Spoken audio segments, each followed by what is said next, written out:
Olá, bem-vindos ao nosso mergulho de hoje. E o nosso destino é Brasília. Mas calma, não vamos falar de política. Não de jeito nenhum.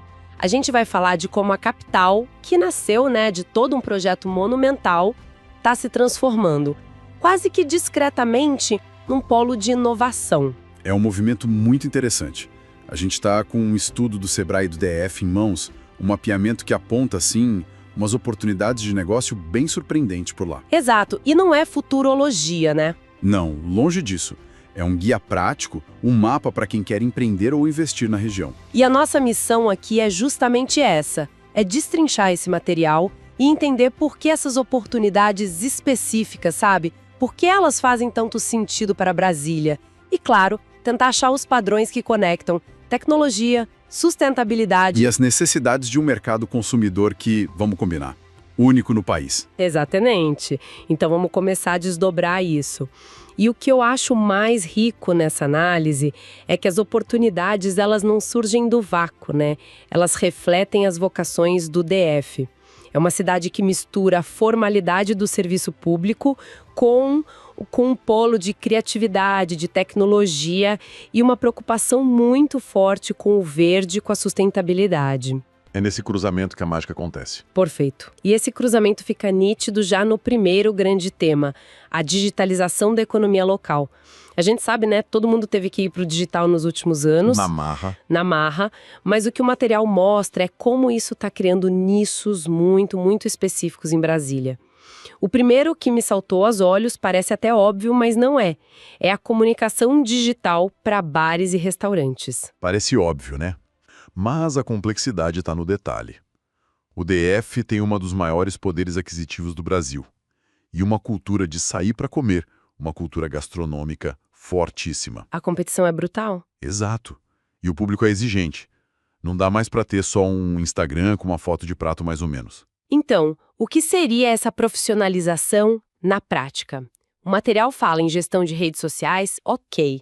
Mas vai além, Fala de cardápios interativos que funcionam de verdade, campanhas focadas no turismo de negócios, que é constante por lá, ou até sistemas de reserva online que não dão dor de cabeça. Certo. Mas, peraí, agência de marketing não tem em todo lugar? O que o estudo diz que é tão específico de Brasília para essa oportunidade ser tão forte lá? A especificidade, eu diria, está no público. É um consumidor que viaja muito, que conhece padrões internacionais e que valoriza a experiência completa, não só a comida. Entendi. E tem a dinâmica da cidade, Uma população flutuante de diplomatas, políticos, executivos. Isso cria uma demanda por uma comunicação mais sofisticada, às vezes bilíngue, que saiba falar com nichos muito claros. Uma agência genérica não pega essa nuance. Não pega. A régua é mais alta. E toda essa digitalização, que vai do restaurante à lojinha de bairro, cria um efeito colateral. Inevitável. E é aqui que a coisa fica bem interessante. A segurança? Exato. Cria uma necessidade urgente de segurança. O que nos leva à segunda grande oportunidade. Cibersegurança para pequenas e médias empresas. Perfeito. O pequeno empresário correu para o digital, mas esqueceu de trancar a porta. E aí entra um negócio chamado Lei Geral de Proteção de Dados, a LGPD. Certo. E para o dono de um restaurante, por exemplo, se adequar à LGPD, o que isso quer dizer na prática? Proteger a lista de e-mails do newsletter contra um vazamento. É essa a dor? É exatamente essa dor. É garantir que os dados de pagamento do cliente no delivery estão seguros, que a lista de aniversariantes não vai vazar, que o Wi-Fi que ele oferece ali para o cliente tem uma proteção. Entendi. Uma consultoria especializada entra para fazer essa varredura, achar as brechas e, claro, implementar as ferramentas certas. Sozinho, uma PME não consegue fazer isso. É quase impossível. E o material ainda destaca um ponto que eu achei crucial. O ecossistema de Brasília favorece isso. A proximidade com as universidades, com os órgãos reguladores, com a própria Agência Nacional de Proteção de Dados. Exato. Tudo isso cria um ambiente perfeito para formar talento e criar parcerias, E o que é fascinante aqui é essa reação em cadeia. A demanda do consumidor por uma experiência digital melhor força os negócios a se modernizarem. Certo. Essa modernização cria uma vulnerabilidade de segurança, que por sua vez gera a demanda por serviços de cibersegurança. E isso se expande, sabe? A análise também aponta para a necessidade de agências de marketing digital focadas em democratizar acesso a SEO, tráfego pago, Uhum. e até agências de desenvolvimento de perfis online para essa economia dos influenciadores locais que está crescendo muito. É um ecossistema digital inteiro se profissionalizando. Ok, então o mundo digital do pequeno negócio está se sofisticando. Mas essa sofisticação toda depende de uma infraestrutura que também precisa ser inovadora. E é aí que o estudo conecta o digital com algo bem físico e, surpreendentemente, verde. Sim, A primeira ideia aqui é quase ficção científica. Fazendas verticais urbanas. é a agricultura do futuro, né? Batendo na porta. A ideia é basicamente produzir alimentos frescos, tipo hortaliças, temperos, em ambientes controlados, empilhados dentro da cidade. Otimiza o uso de água, de espaço. De uma forma absurda. E elimina a necessidade de transporte por longas distâncias, o que reduz a pegada de carbono. E, de novo, a conexão com o perfil de Brasília parece perfeita. Uma população com alta renda, super engajada em pautas de saúde, pautas ambientais, Totalmente. mas sendo um pouco cética aqui. Parece uma solução incrível no papel, mas isso não seria um produto de nicho, um produto extremamente caro? Não corre o risco de virar só um luxo verde para a elite? Olha, é uma pergunta excelente. E sim, inicialmente o custo pode ser maior. Mas o que a análise sugere é que o modelo tem múltiplos canais. Ah, entendi. Ele pode atender diretamente o consumidor final que busca um produto premium, claro. Mas também pode fornecer para restaurantes de alta gastronomia que querem aquele ingrediente ultra fresco, ou até para escolas e hospitais. Faz sentido. E tem outro ponto. Brasília é uma cidade planejada.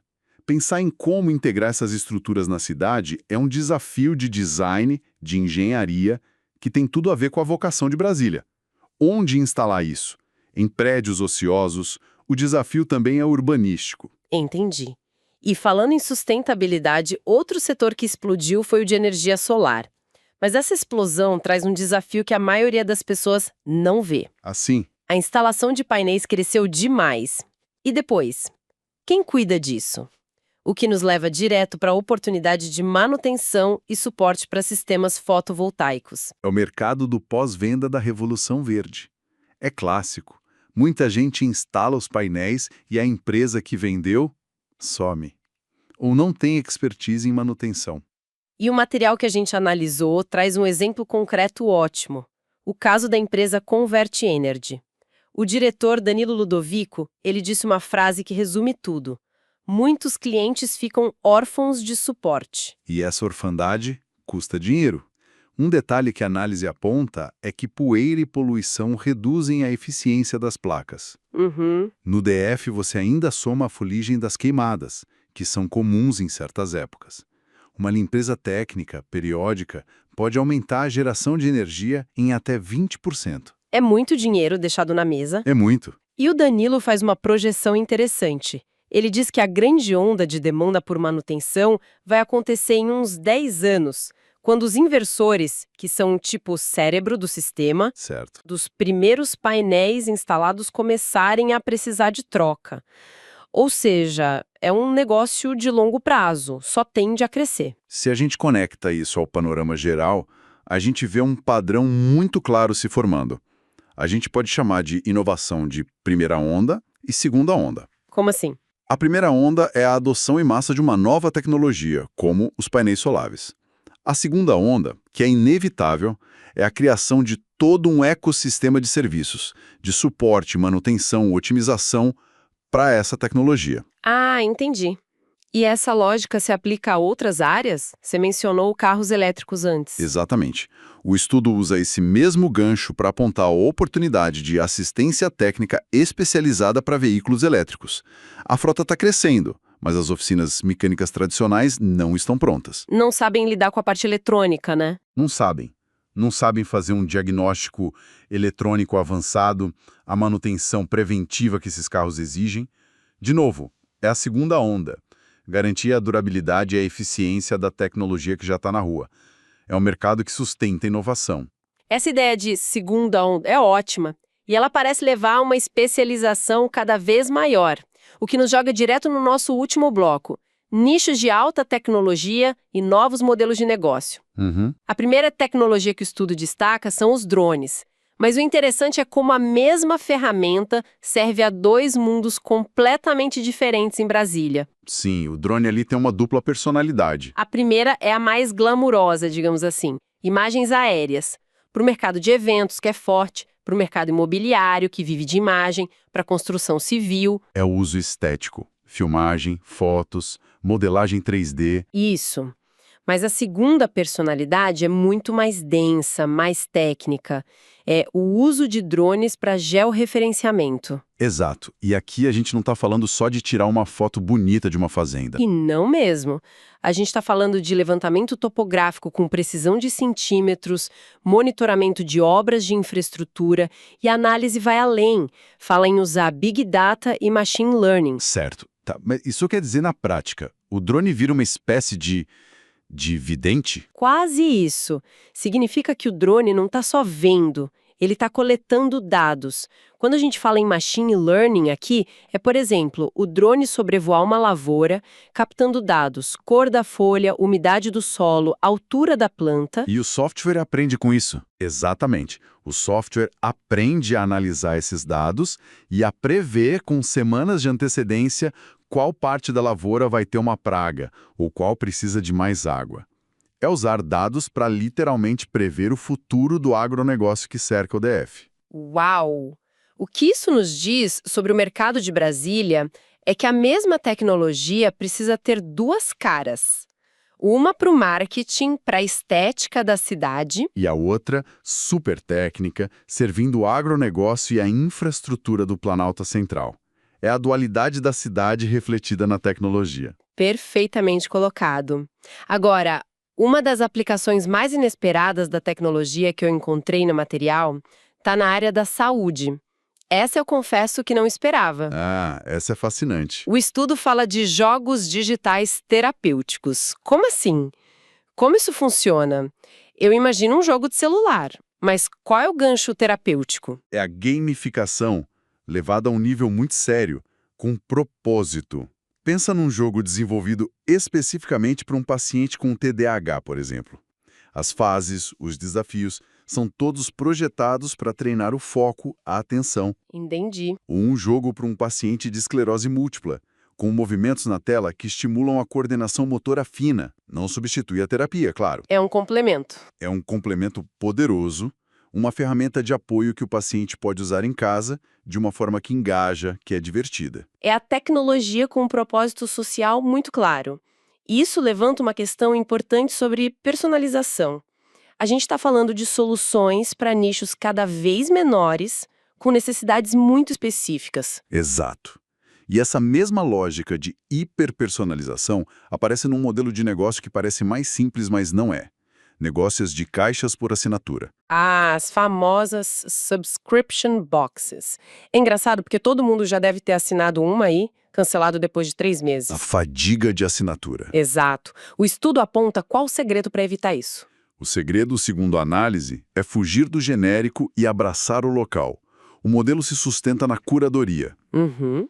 Em Brasília, os diferenciais seriam, por exemplo, usar embalagens ecológicas, o que conversa com esse público consciente, e, principalmente, fazer parcerias com produtores artesanais locais. Ah, que legal! Imagina uma caixa de cafés especiais só do Cerrado, ou de queijos da região. Você não está mais vendendo só produtos, você está vendendo uma experiência de descoberta, com identidade local. A Caixa vira uma embaixadora da economia criativa da região. E isso fecha o ciclo, né? Seja um drone mapeando uma fazenda com precisão ou uma caixa com produtos locais. O grande valor está na especificidade, na solução customizada, exatamente. O mercado de massa está dando lugar ao que a gente pode chamar de mercado de nichos de alta fidelidade. Nossa! Depois de passar por tudo isso, fica claro que o ecossistema de inovação de Brasília é muito mais rico do que o estereótipo permite ver. Muito mais. A gente viu 3 padrões bem claros surgindo, né? Primeiro, uma digitalização profunda dos serviços locais. Segundo, essa corrida para criar a tal segunda onda de suporte para as tecnologias sustentáveis. Uhum. E terceiro, a emergência desses negócios hiperespecializados que atendem a nichos muito, muito específicos. A inovação deixou de ser só sobre criar um aplicativo novo. Exato. Ela está no modelo de negócio, na solução de um problema real que muitas vezes é invisível para o grande público. No fim do dia, o que tudo isso significa? Significa que o futuro econômico de Brasília está sendo desenhado por empresas que resolvem dores muito reais. Seja proteger os dados da padaria, garantir que o painel solar funcione com eficiência máxima. Ou desenvolver um jogo que ajude uma criança na terapia. Perfeito. O material do Sebrae revela um ecossistema pulsante, onde a inovação é tecnológica, mas também é social e de negócios. E isso me deixa com uma provocação final. Manda. O estudo nos mostra o que fazer, né? Ele aponta esses caminhos, mas fica a reflexão. Considerando esse ambiente único do Distrito Federal, que mistura um setor público poderoso, um mercado consumidor de altíssima renda e uma cultura de planejamento que está no DNA da cidade. Certo. Qual é o perfil do empreendedor que realmente vai ter sucesso ali? Será que o sucesso depende mais da inovação tecnológica em si ou da habilidade de navegar e conectar esses mundos tão distintos que talvez só existam com essa intensidade em Brasília?